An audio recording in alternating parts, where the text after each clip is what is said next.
El año es 867. La niebla se arrastra sobre la costa de Northumbria como un sudario gris. En algún lugar de esa tierra empapada de sangre y traición, un hombre está a punto de experimentar algo que ningún ser humano debería soportar. Su nombre es Aella, rey de Northumbria, el hombre que ordenó arrojar al legendario Ragnar Lodbrok a un pozo de serpientes venenosas. Ahora los hijos de Ragnar han venido a cobrar la deuda. Y no quieren simplemente su muerte. Quieren su sufrimiento grabado en la historia para siempre. La escena que está a punto de desarrollarse se convertirá en la piedra angular del terror vikingo. Aella es arrastrado ante un altar improvisado, rodeado de guerreros nórdicos cuyas caras no muestran emoción alguna. No hay gritos de batalla. No hay celebración. Solo un silencio pesado, casi religioso, porque lo que viene no es una ejecución. Es un ritual. Lo colocan boca abajo, desnudo, con los brazos y piernas atados a estacas clavadas en la tierra. Puede sentir el frío de la piedra contra su pecho. Puede oír su propia respiración acelerada. Puede ver las caras de sus captores, inmóviles como estatuas de hielo. Y entonces ve el cuchillo. El primer corte es una línea recta que desciende por toda su columna vertebral, desde la base del cuello hasta la cintura. La carne se abre como un libro macabro. La sangre brota, caliente y espesa, empapando la piedra debajo de él. Pero esto es solo el comienzo, apenas el prólogo de un libro de horror que durará horas. Los verdugos trabajan con precisión quirúrgica, separando la piel y el músculo de ambos lados de la columna, exponiendo las costillas blancas que brillan bajo la luz tenue del atardecer. Aella aún está consciente. Aún puede gritar. Aún puede sentir cada movimiento del metal contra su carne viva. Ahora viene la parte que define el águila de sangre, el momento que separa esta tortura de cualquier otra en la historia humana. Los verdugos toman hachas pequeñas, diseñadas específicamente para este propósito. Una por una, cortan las costillas desde su unión con la columna vertebral. El sonido es nauseabundo, un crujido húmedo que mezcla hueso quebrándose con carne desgarrándose. Cada costilla separada es jalada hacia afuera, hacia los lados, creando la imagen de alas. Alas de águila. El símbolo de Odín, el dios de la guerra y la muerte. La espalda de Aella ya no es una espalda. Es una escultura viviente de agonía, un mensaje tallado en carne humana. Pero el horror no termina ahí. Según las sagas, el paso final es el más brutal de todos. Los verdugos meten sus manos dentro de la cavidad torácica abierta y arrancan los pulmones, sacándolos hacia afuera para que cuelguen sobre los hombros como alas ensangrentadas y palpitantes. La víctima, milagrosamente aún viva, experimenta la sensación de sus propios pulmones moviéndose fuera de su cuerpo, luchando por tomar aire que nunca llegará. Es la imagen del águila completa. Un hombre convertido en pájaro. Un rey convertido en advertencia. Una vida convertida en leyenda de terror. Las crónicas noruegas describen 3 casos documentados de águila de sangre. Aella de Northumbria, venganza por Ragnar. El rey Edmund el Mártir, ejecutado por rechazar renunciar al cristianismo. Y Alfran, hijo de Haraldr, castigado por traición contra su propio hermano. En cada relato, el ritual sigue el mismo patrón macabro: inmovilización, incisión espiral, separación de costillas, extracción de pulmones. En cada relato, la víctima es de noble cuna, alguien cuya muerte ordinaria no sería suficiente pensar. En cada relato, el águila de sangre no es castigo común. Es teatro político grabado en carne viva. Pero aquí está el detalle que nadie menciona cuando cuenta la historia del águila de sangre. La versión popular, la que circula en documentales sensacionalistas y películas de Hollywood, te vende la idea de horas interminables de tortura consciente. Te pintan la imagen de un hombre gritando durante medio día mientras los vikingos trabajan meticulosamente su espalda. Te hacen creer que el águila de sangre era el castigo más lento de la historia. Y eso, precisamente eso, es donde la leyenda empieza a agietarse. porque la anatomía humana tiene algo muy diferente que decir al respecto. Quédate hasta el final, esta historia tiene un giro tan brutal que te va a dejar sin palabras. Suscríbete para no perdértelo. Piensa en esto por un momento. Un cuerpo humano tiene límites fisiológicos muy específicos. Cuando cortas la piel y el músculo de la espalda, expones nervios que envían señales de dolor tan intensas que el cerebro puede entrar en shock en cuestión de minutos. Cuando separas las costillas de la columna vertebral, rompes la estructura que protege los órganos vitales y causas un sangrado interno masivo.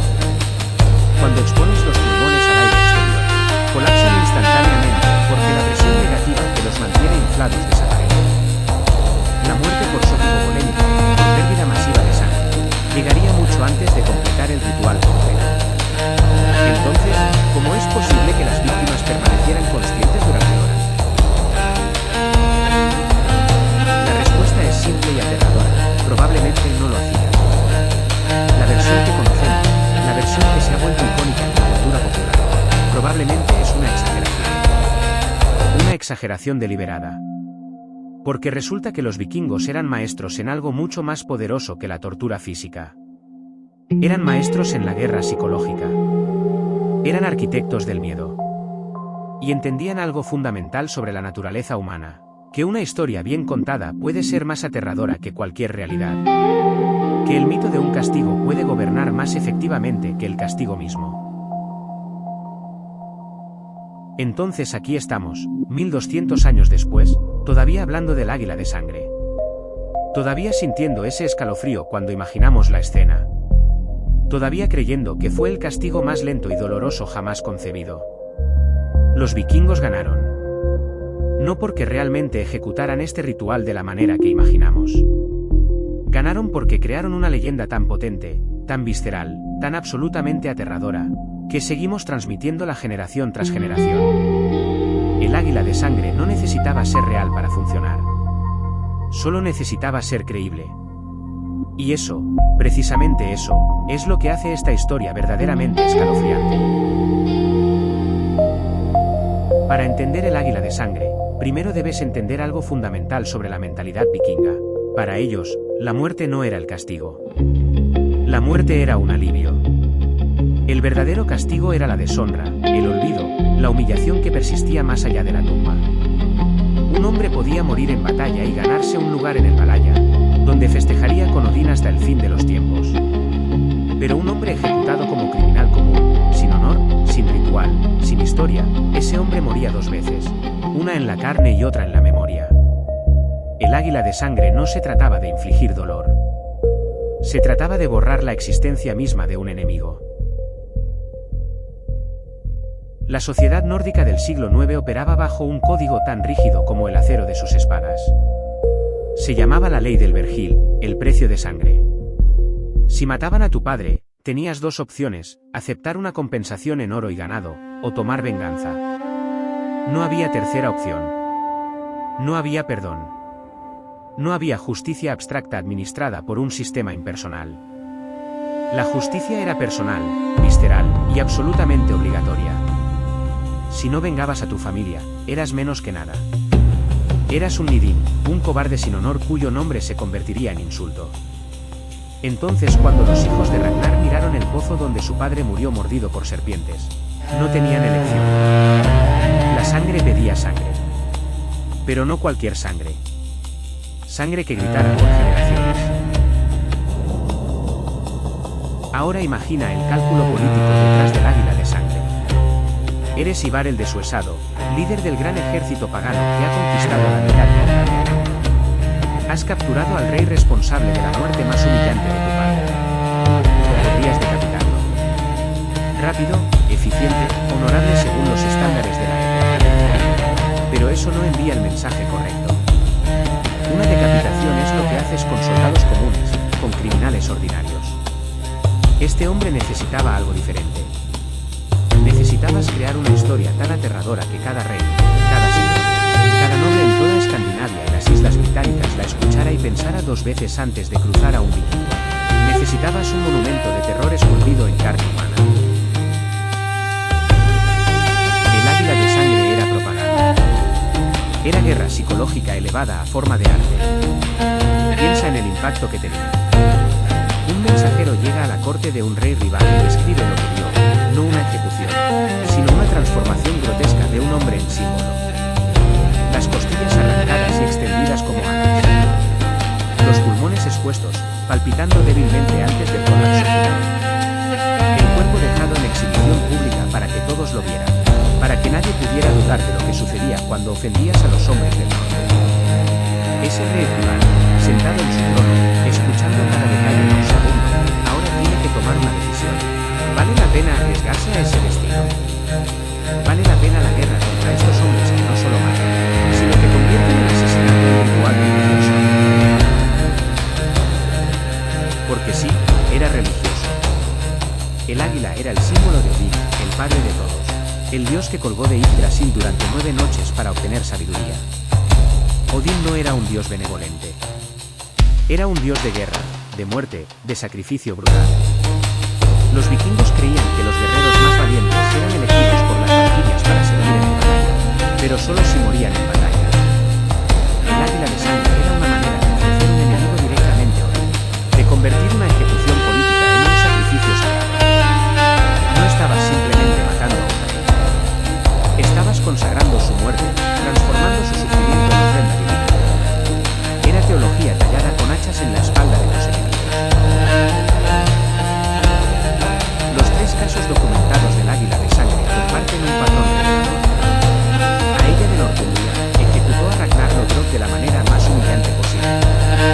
Edmund de Anglia Oriental rechazó renunciar al cristianismo y someterse a los dioses nórdicos. Halfdan, hijo de Haraldr, traicionó a su propio hermano, violando los lazos de sangre más sagrados. En cada caso, el crimen no era simplemente contra un individuo. Era contra el orden social completo, contra los valores fundamentales que mantenían unida la civilización vikinga. Estos hombres no merecían muerte ordinaria porque sus crímenes no eran ordinarios. Merecían ser ejemplos, advertencias vivientes talladas en carne y hueso. Pero aquí está la parte que hace el águila de sangre verdaderamente diabólica. Funcionaba incluso si no era real. Piensa en esto. Digamos que Ivar el Desuesado captura a ella y simplemente lo decapita. Fin de la historia. Pero luego cuenta a todos que le hizo el águila de sangre. Describe cada detalle con precisión médica.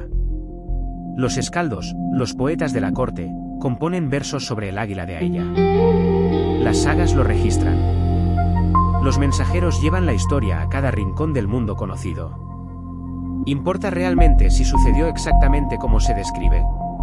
El terror es el mismo. El efecto político es idéntico. Has creado una leyenda que vale más que cualquier ejército.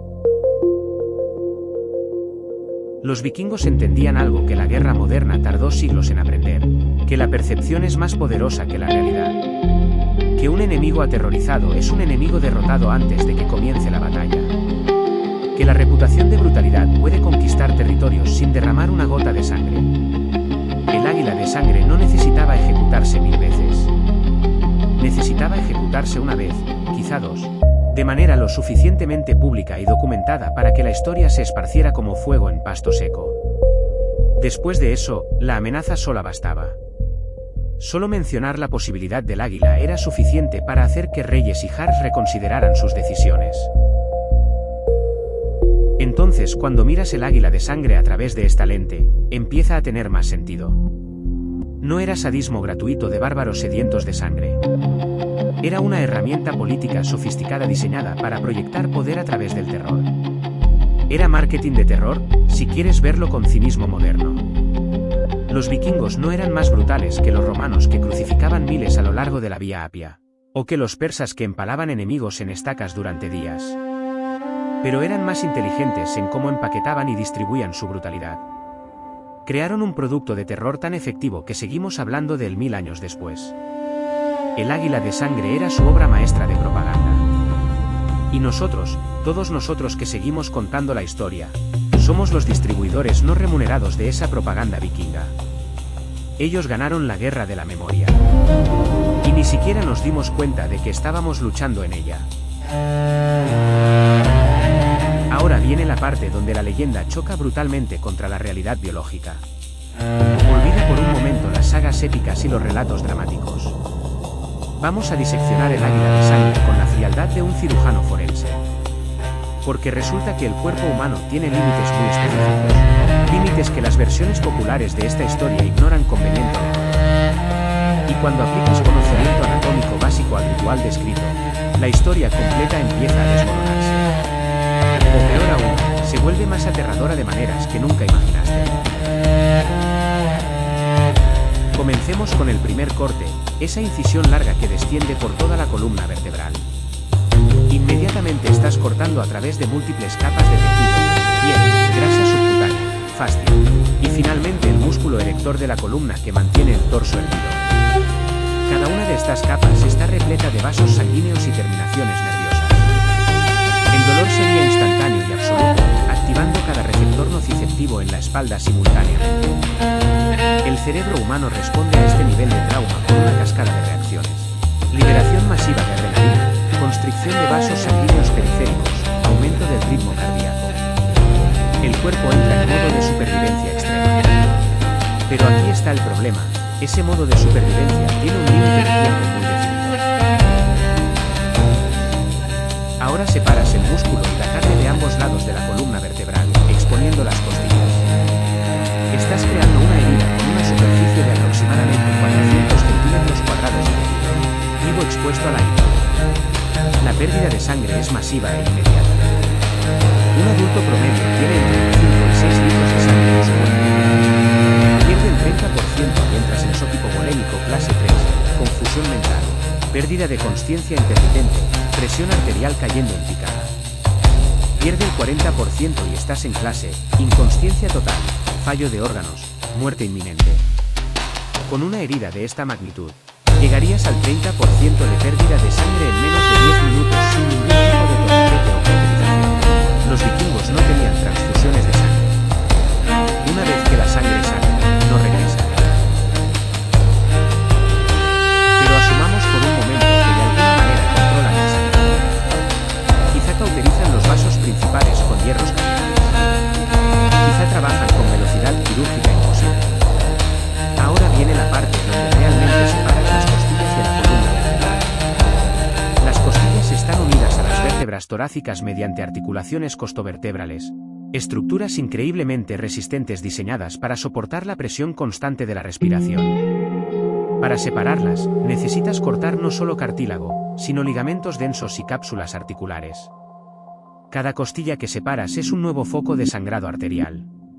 Cada costilla que arrancas genera fragmentos de hueso que pueden perforar la pleura, la membrana que rodea los pulmones. Una vez perforada la pleura, el pulmón colapsa instantáneamente. Esto se llama neumotórax traumático. Y es absolutamente letal sin intervención médica moderna. Aquí está el detalle que destruye completamente la narrativa de tortura prolongada. Los pulmones humanos funcionan mediante presión negativa. La cavidad pleural mantiene una presión más baja que la atmosférica, lo que permite que los pulmones se expandan cuando el diafragma se contrae. En el momento en que abres la cavidad torácica al aire exterior, esa presión negativa desaparece. Los pulmones colapsan como globos desinflados.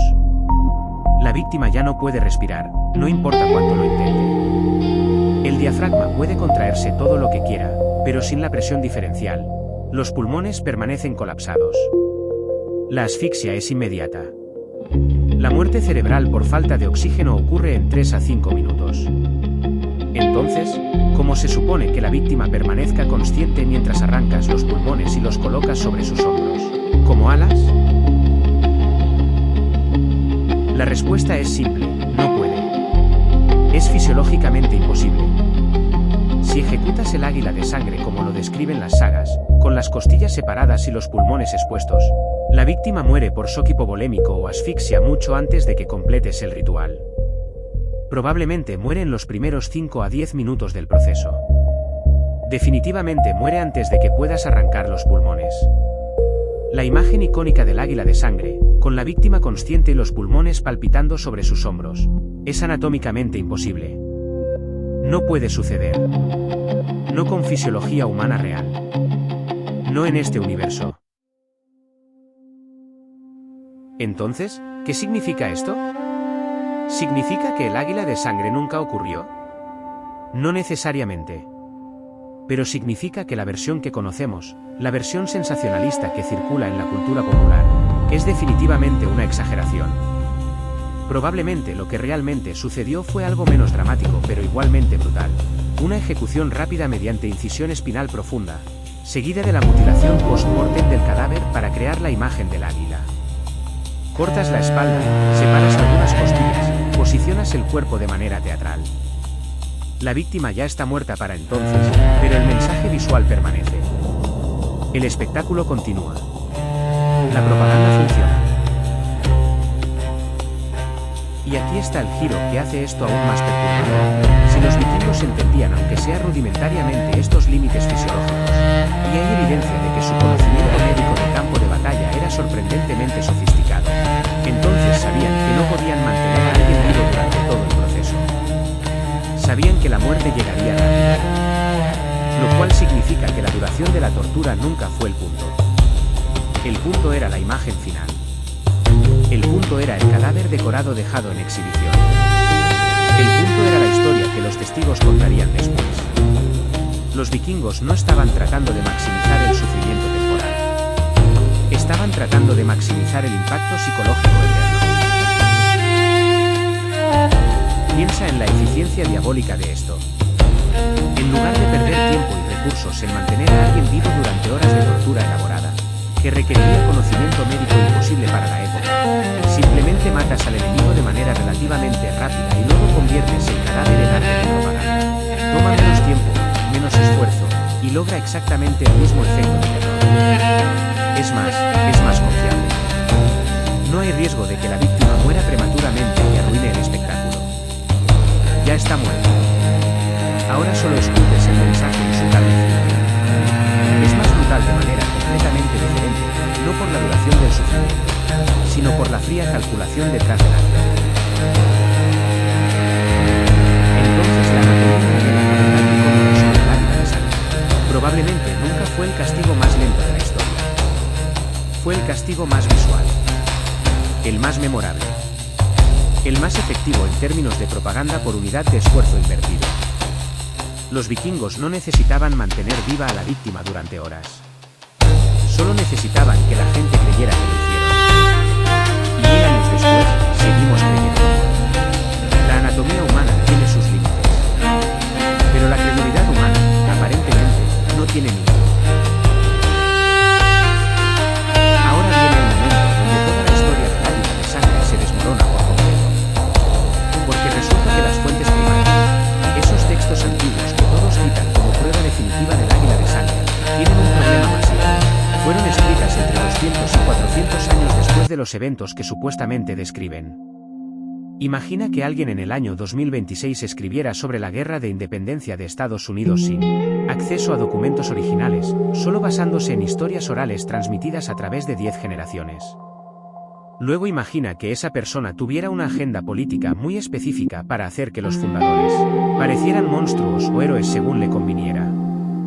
Ese es exactamente el problema que enfrentamos con las sagas nórdicas. Las 3 menciones principales del águila de sangre aparecen en textos islandeses del siglo XIII. La saga de Ragnar Lothbrok y sus hijos, la crónica anglosajona modificada, y el Heimskringla de Snorri Sturluson. Todos estos textos fueron escritos en un contexto muy específico. Islandia y Escandinavia se habían cristianizado completamente para entonces. Los autores eran monjes o escaldos cristianizados escribiendo sobre el pasado pagano de sus ancestros. Tenían 2 opciones narrativas: romantizar a los vikingos como héroes trágicos del pasado, o demonizarlos como bárbaros salvajes cuya conversión al cristianismo fue una bendición civilizadora.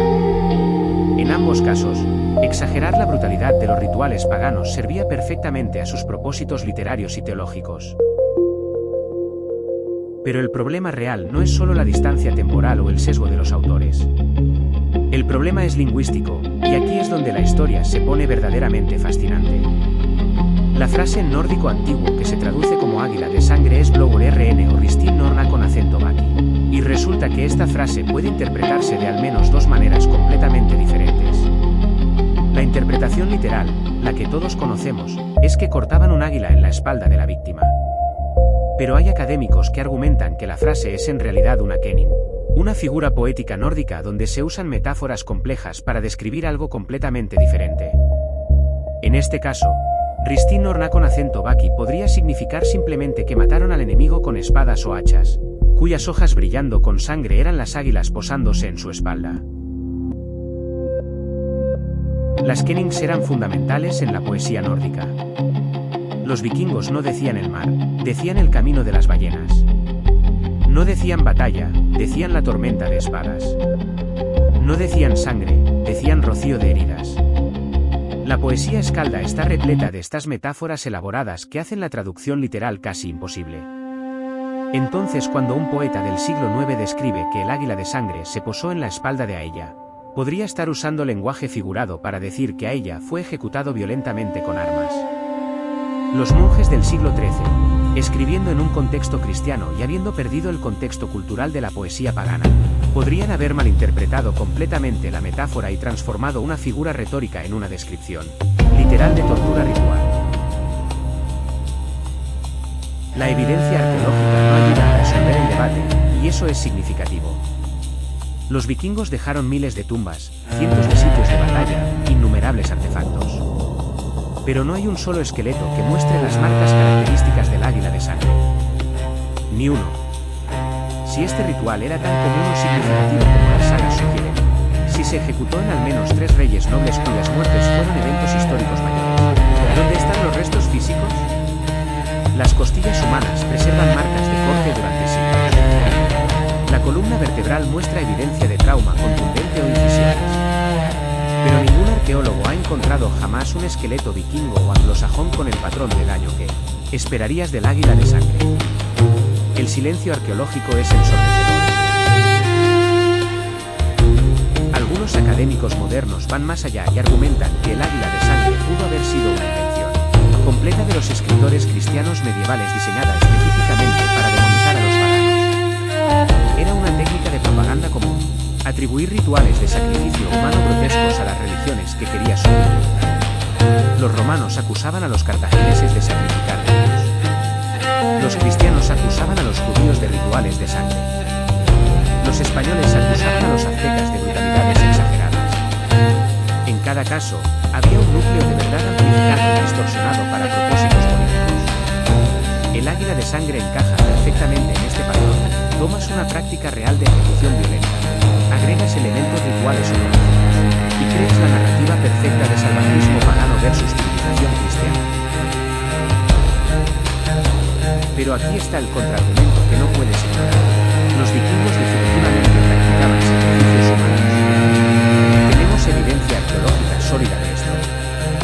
El sitio de Tis en Dinamarca, el templo de Uppsala en Suecia, múltiples pantanos con cuerpos preservados que muestran muerte ritual. Los vikingos colgaban víctimas sacrificiales en honor a Odín. Los ahogaban en turberas. Los ejecutaban de maneras específicas durante festivales religiosos. No eran pacifistas espirituales. Eran una cultura guerrera con un sistema religioso que glorificaba la violencia sagrada. Entonces, ¿es realmente tan inverosímil que desarrollaran un ritual de ejecución particularmente elaborado para niños de alto perfil? ¿O estamos proyectando sensibilidades modernas sobre una cultura que operaba bajo valores completamente diferentes? La respuesta honesta es que no sabemos con certeza. Y esa incertidumbre es precisamente lo que hace el águila de sangre tan fascinante desde una perspectiva histórica. Vivimos en una era donde exigimos pruebas definitivas, verificación empírica, certeza absoluta. Pero la historia, especialmente la historia antigua, rara vez nos da ese lujo. Lo que tenemos son textos problemáticos escritos por autores con agendas, traducciones ambiguas de un idioma muerto, silencios arqueológicos que podrían significar cualquier cosa, y nuestra propia necesidad psicológica de creer que realmente sabemos qué sucedió hace 1000 años. El águila de sangre existe en ese espacio nebuloso entre el mito verificable y la leyenda total. Entonces quizá la pregunta correcta no es si el águila de sangre realmente sucedió. La pregunta correcta es ¿por qué necesitamos tan desesperadamente que haya sucedido? ¿Por qué esta historia en particular ha capturado nuestra imaginación colectiva? ¿Por qué seguimos recontándola, discutiéndola, debatiéndola 1000 años después? La respuesta es incómoda, porque queremos creer que nuestros ancestros eran capaces de brutalidades inimaginables. Porque el horror del pasado nos hace sentir civilizados por comparación. Porque la idea de que humanos como nosotros pudieran concebir y ejecutar algo tan monstruoso es simultáneamente repulsiva y magnética. El águila de sangre sobrevive no porque tengamos pruebas sólidas de su existencia, sino porque revela algo fundamental sobre nuestra fascinación con el lado oscuro de la naturaleza humana. Entonces aquí estamos, al final de nuestra investigación, y la verdad resulta ser más retorcida que cualquier ficción. El águila de sangre probablemente no fue el castigo más lento de la historia. La anatomía humana hace imposible la versión popularizada. Las fuentes históricas son problemáticas en el mejor de los casos y completamente fabricadas en el peor. Pero aquí está el giro final que lo cambia todo, nada de eso importa. Porque el verdadero poder del águila de sangre nunca estuvo en la ejecución física. Estuvo en la historia. En la leyenda. En el terror que genera 1000 años después de que el último vikingo colgara su hacha. Los vikingos no necesitaban que fuera real. Solo necesitaban que fuera creíble. Y en eso, lograron algo que ningún ejército moderno ha conseguido igualar. Piensa en la brillantez estratégica de esto. Ejecutas a un enemigo, quizá de manera brutal pero relativamente rápida. Luego esculpes su cadáver en una posición específica, dejas el cuerpo en exhibición pública, y cuentas una historia muy particular sobre cómo murió. La historia incluye detalles anatómicos precisos, referencias religiosas a Odín, y la implicación de sufrimiento prolongado. Los testigos llevan esa historia a cada rincón del mundo conocido. Los escaldos la transforman en poesía. Las sagas la inmortalizan en texto. Y ahora tienes algo más poderoso que cualquier arma, tienes un meme de terror que se replica automáticamente.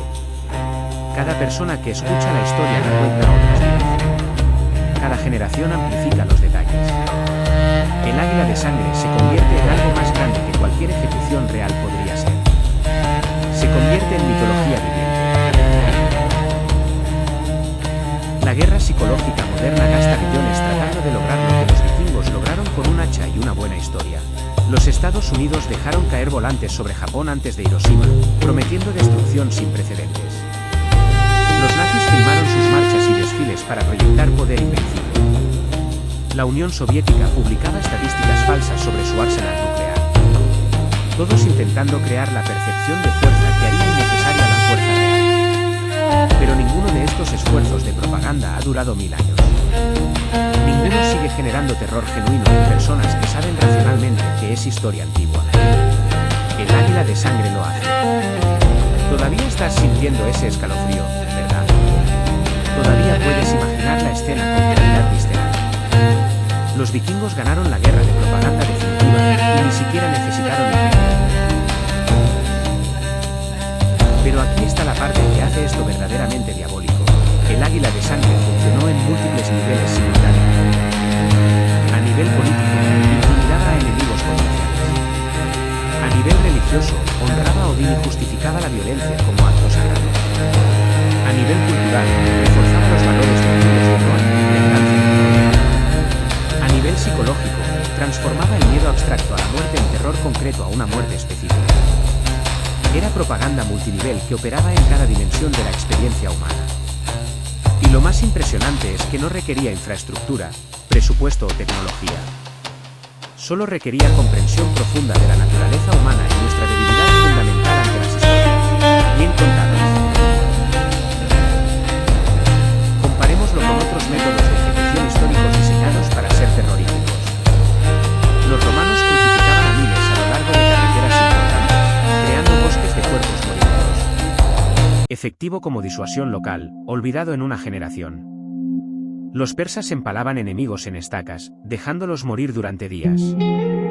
Brutal, sí, pero carece del elemento narrativo que hace memorable la brutalidad.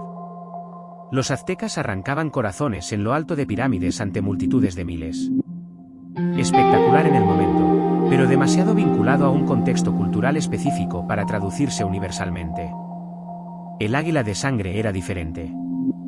Tenía la especificidad visual que la hacía memorable. Tenía la ambigüedad suficiente para que cada cultura pudiera proyectar sus propios miedos en ella. Tenía el nombre perfecto, evocador y poético. Era propaganda portátil, diseñada para viajar bien a través de culturas y siglos. Y aquí está la lección más oscura que el águila de sangre nos enseña sobre la naturaleza humana. Somos más susceptibles a las historias que a los hechos. Durante esta investigación, te he mostrado evidencia de que el águila de sangre probablemente fue exagerado o incluso inventado. Te he explicado la imposibilidad anatómica de la versión popular. Te he revelado los problemas con las fuentes históricas. Pero apuesto a que la imagen sigue viva en tu mente con la misma intensidad que al principio. Apuesto a que cuando alguien mencione vikingos mañana, pensarás en el águila de sangre. Apuesto a que contarás esta historia a otra persona, probablemente enfocándote más en los detalles sangrientos que en la investigación escéptica. Los vikingos te convirtieron en su distribuidor de propaganda sin que te dieras cuenta. Y a mí también. Esto revela algo profundamente perturbador sobre cómo funciona el poder. Los regímenes más efectivos no son los que tienen las armas más grandes. Son los que tienen las mejores historias. Son los que entienden que controlar la narrativa es más importante que controlar el territorio. Los vikingos nunca construyeron un imperio duradero en el sentido tradicional. Sus reinos se fragmentaron, sus conquistas se revirtieron, sus genes se diluyeron en las poblaciones que invadieron. Pero su narrativa sobrevivió intacta. El águila de sangre sigue siendo más conocido que la mayoría de las batallas que realmente ganaron. La historia que contaron sobre sí mismos resultó ser más duradera que cualquier logro militar real. Conquistaron la memoria colectiva, que es la única conquista que realmente importa a largo plazo. Entonces, ¿cuál es la verdad final sobre el águila de sangre? La verdad es que la pregunta misma está mal planteada. No importa si realmente sucedió de la manera que imaginamos. No importa si fue ritual religioso o metáfora poética malinterpretada. No importa si los vikingos ejecutaron a 3 personas de esta manera o a 0. Lo que importa es que crearon una historia tan potente que 1000 años después seguimos debatiéndola, investigándola, contándola. Crearon terror que trasciende el tiempo, el espacio y la realidad misma. El águila de sangre es real de la única manera que realmente importa. Es real en nuestra imaginación colectiva. Y ahí, en ese espacio entre el mito y la historia, los vikingos siguen reinando como los maestros indiscutidos del terror narrativo. La humanidad no solo mata, inventa relatos sobre cómo mata. Y esos relatos, esas historias talladas en la memoria en lugar de la carne, resultan ser las armas más duraderas que jamás se hemos forjado. El águila de sangre no era un método de ejecución. Era una obra maestra de ingeniería narrativa diseñada para gobernar a través del miedo generación tras generación. Y funcionó. Dios, ¿cómo funcionó? Los vikingos están muertos hace casi 1000 años, pero su águila de sangre sigue volando, todavía proyectando su sombra sobre nuestros peores miedos. Ese es el verdadero terror. No el dolor que dura minutos, sino la historia que dura milenios.